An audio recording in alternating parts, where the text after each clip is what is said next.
Dear students, अस्सलाम वालेकुम। उम्मीद करता हूँ कि आप सब खैरियत से होंगे। आज हम 12th फिज़िक्स का चैप्टर नंबर 12 और उसका दूसरा लेक्चर स्टार्ट करने जा रहे हैं। इसके पहले लेक्चर में हमने कूलम्स लॉ पढ़ा था और आज हम दूसरे लेक्चर में कूलम्स लॉ का बकिया हिस्सा पढ़ेंगे और उसमें है vector form of Coulomb's law. Vector form of Coulomb's law start करने से पहले थोड़ा सा हम आपको रिव्यू देता चलूँ। लास्ट टाइम हमने जो फोर्स डिटरमाइन की थी F R equal to 1/4 pi epsilon not Q1 Q2 over R square. पहले लेक्चर में हमने पढ़ा था कि ये वो फोर्स है जो दो चार्ज एक दूसरे के ऊपर लगाते हैं। जैसे हमारे पास दो चार्ज हैं, एक चार्ज है Q1, एक चार्ज जो है वो Q2। इस फार्मूला में Q1 और Q2 दो चार्जेस हैं और F दो चार्जेस के दरमियान जो कशिश या दफ़ा की फ़ोर्स है उसको हम F से डिटरमाइन करते हैं। इसी तरह यहाँ पे जो R है, दो चार्जेस के दरमियान फासला है और एप्सिलॉन नॉट जो है परमिटिविटी ऑफ फ्री स्पेस है।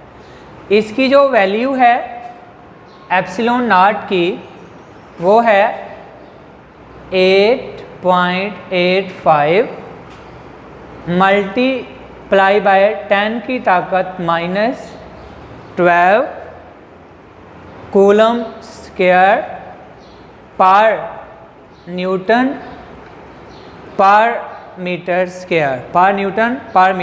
स्क्वायर, ये इसका यूनिट है। तो स्टूडेंट्स, आज हम इसकी वेक्टर फॉर्म पढ़ेंगे, vector form of Coulomb's law. इसकी जो वेक्टर फॉर्म है आप सबको पता है, जो वेक्टर है, वेक्टर को अगर हमने ज़ाहिर करना हो तो हमने पढ़ा था कि वेक्टर को ज़ाहिर करने के लिए उसके ऊपर एरो का निशान लगाते हैं। F अगर वेक्टर है तो उसके साथ दो चीज़ें होंगी, एक तो मैग्नीट्यूड और साथ क्या होगी, डायरेक्शन। F और F यूनिट वेक्टर, ये मैग्नीट्यूड है और ये डायरेक्शन है। मैग्नीट्यूड और डायरेक्शन मिलकर वेक्टर बनाते हैं।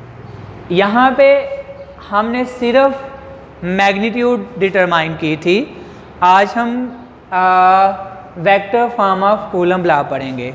जब वेक्टर, अगर हम इसको वेक्टर फॉर्म में लिखेंगे तो हम क्या करेंगे, इसके ऊपर एरो लगा देंगे तो इसके दो हिस्से होंगे, एक मैग्नीट्यूड और एक डायरेक्शन, एक मैग्नीट्यूड और एक डायरेक्शन।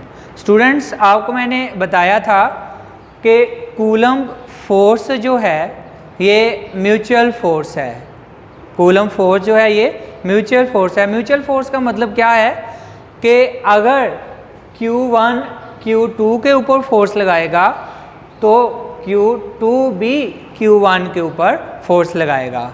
जितनी Q1 Q2 पर फोर्स लगाएगा उतनी ही Q2 Q1 के ऊपर फोर्स लगाएगा। दोनों फोर्सेस मिकदार में मसावी होंगी लेकिन सिमत में मुखालिफ होंगी।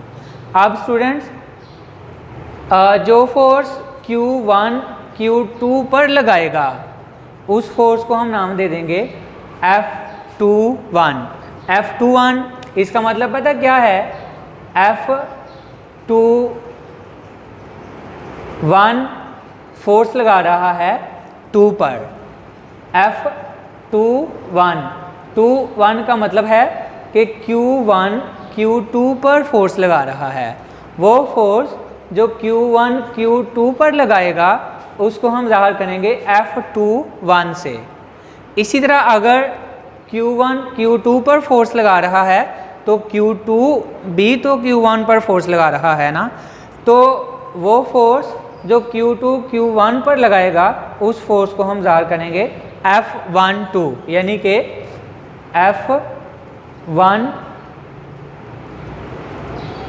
2 की फोर्स 1 पर, 2 की फोर्स 1 पर, इस वजह से इसको ज़ाहिर करेंगे F12। वो फोर्स जो Q1 Q2 पर लगाएगा वो फोर्स होगी F12 और 21, और वो फोर्स जो Q2 Q1 पर लगाएगा वो फोर्स होगी F12। मैंने बताया कि दोनों फोर्सेस मिकदार में मसावी हैं लेकिन सिमत में मुखालिफ हैं। F12 are equal to F21, दोनों फोर्सेस मिकदार में मसावी हैं लेकिन सिमत में मुखालिफ हैं। इस वजह से एक साइड पे हम नेगेटिव साइन लगा देंगे। ये नेगेटिव साइन ज़ाहिर करेगा कि both forces are opposite to each other, दोनों फोर्सेस एक दूसरे की मुखालिफ सिमत में अमल कर रही हैं, और इक्वल साइन ज़ाहिर कर रहा है कि दोनों फोर्सेस जो हैं वो मसावी हैं। अब स्टूडेंट्स यहाँ पे F12 मैग्नीट्यूड है, F21 मैग्नीट्यूड है फोर्सेस की, लेकिन हमने इसकी वेक्टर फॉर्म लिखनी है तो वेक्टर फॉर्म के लिए क्या होता है, मैग्नीट्यूड के साथ साथ डायरेक्शन भी होती है। जैसे मैंने यहाँ पे मेंशन किया F की वेक्टर फॉर्म है, इसके साथ मैग्नीट्यूड के साथ साथ हमें डायरेक्शन भी चाहिए होती है। इस वजह से स्टूडेंट्स अब जो F12 फोर्स की जो वेक्टर फॉर्म होगी वो इक्वल होगी F12 फोर्स मैग्नीट्यूड और साथ आएगा यूनिट वेक्टर R12।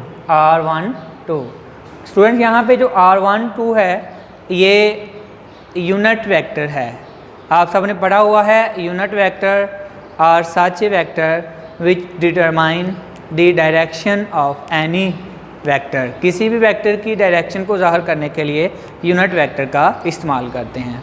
तो यहाँ पे यूनिट वेक्टर जो है वो R12 है, यहाँ पे मैंने मेंशन भी किया है R12। इसकी डायरेक्शन Q2 से Q1 की तरफ होगी, Q2 से Q1 की तरफ, Q2 से 1 की तरफ, 2 से 1 की तरफ। तो F12 की जो डायरेक्शन को यूनिट वेक्टर ज़ाहिर कर रहा है वो है R12। अच्छा, अब इसकी वेक्टर फॉर्म अगर हम लिखें तो उसके ऊपर एरो लगाएंगे, मैग्नीट्यूड के साथ होगी डायरेक्शन, मैग्नीट्यूड के साथ क्या होगी डायरेक्शन। अब स्टूडेंट्स F12 की जो वैल्यू है वो होगी 1/4 pi epsilon r Q1 Q2 over r square, और साथ डायरेक्शन आ जाएगी R12। तो ये मैग्नीट्यूड है और ये डायरेक्शन है, मैग्नीट्यूड और डायरेक्शन मिलकर एक वेक्टर को ज़ाहिर करते हैं। इसी तरह स्टूडेंट्स अगर हम बात करें F21 की तो इसके ऊपर एरो इसकी वेक्टर फॉर्म को ज़ाहिर करेगा। इसके भी दो हिस्से होंगे, एक मैग्नीट्यूड F21 और एक डायरेक्शन R21। अच्छा, R21 मैंने यहाँ पे मेंशन किया है, R21 are the direction of force F12 which is directed from Q1 to Q2। इसकी सीमत किस तरफ है, Q1 से Q2 की तरफ, 1 से 2 की तरफ, 1 से 2 की तरफ।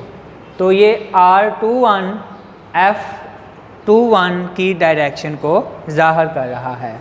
तो स्टूडेंट्स यहाँ पे जो F21 वेक्टर फॉर्म होगी ये बराबर होगी 1/4 pi epsilon not Q1 Q2 over r², और इसके साथ आ जाएगा r21।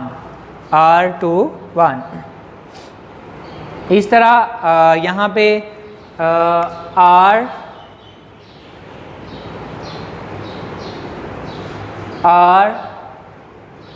r21 भी इक्वल होगा r12 के।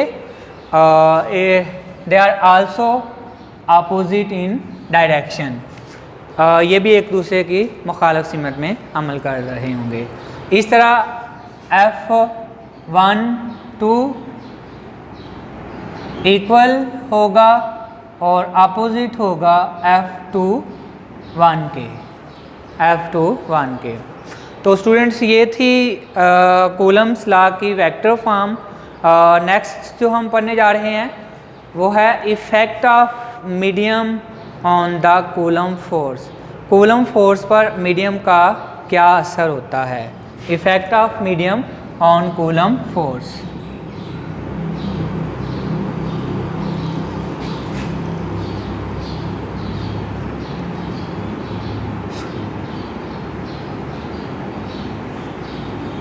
स्टूडेंट्स मीडियम मतलब अगर हम कोई दो चार्ज लें, एक चार्ज हमारे पास Q1 है और एक चार्ज हमारे पास Q2 है। हम अगर इन दो चार्जेस के दरमियान कोई डाइइलेक्ट्रिक मीडियम रख दें, कोई भी इंसुलेटिंग मटेरियल रख दें, तो इससे क्या होगा, इन दो चार्जेस के दरमियान जो कशिश या दफ़ा की फ़ोर्स होगी वो कम हो जाएगी। तो मीडियम का इफ़ेक्ट क्या होता है कूलम फोर्स पर? जैसे ही हम कोई मीडियम प्लेस कर देते हैं तो कूलम फोर्स कम हो जाती है।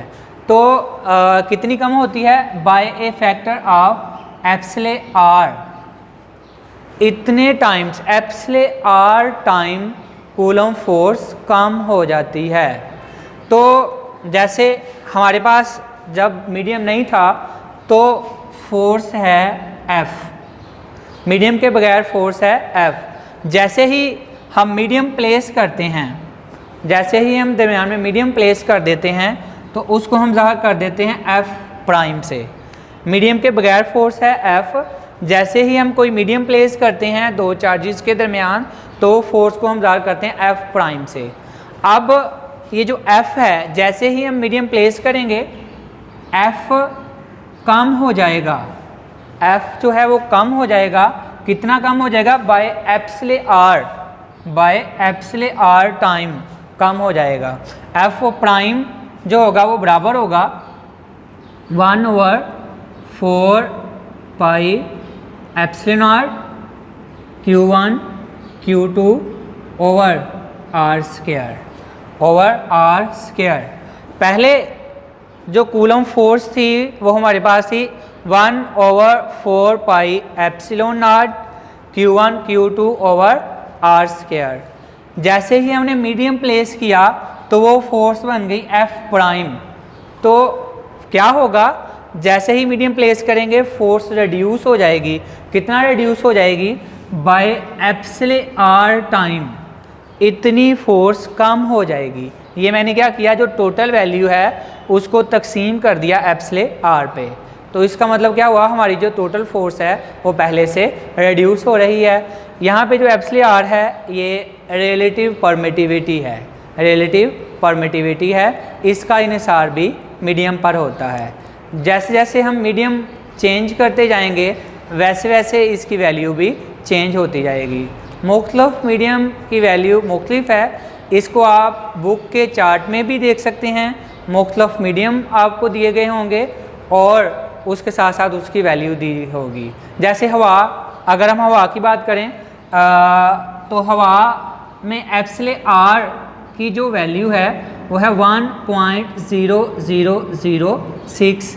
अगर हम खला की बात करें तो खला में रिलेटिव परमिटिविटी की वैल्यू जो होती है वो 1 होती है। लेकिन जैसे जैसे हम मीडियम चेंज करते जाएंगे वैसे वैसे वैल्यू जो है वो चेंज होती चली जाएगी। तो स्टूडेंट्स यहाँ पे हमने पढ़ा कि जैसे ही हम दो चार्जेस के दरमियान कोई मीडियम प्लेस कर देते हैं तो उससे क्या होता है, कूलम फोर्स कम हो जाती है। कितनी कम हो जाती है? बाय एप्सिले आर टाइम उसकी वैल्यू जो है वो कम हो जाती है। स्टूडेंट्स, आज हमारा कूलम्स लॉ कंप्लीट हो चुका है।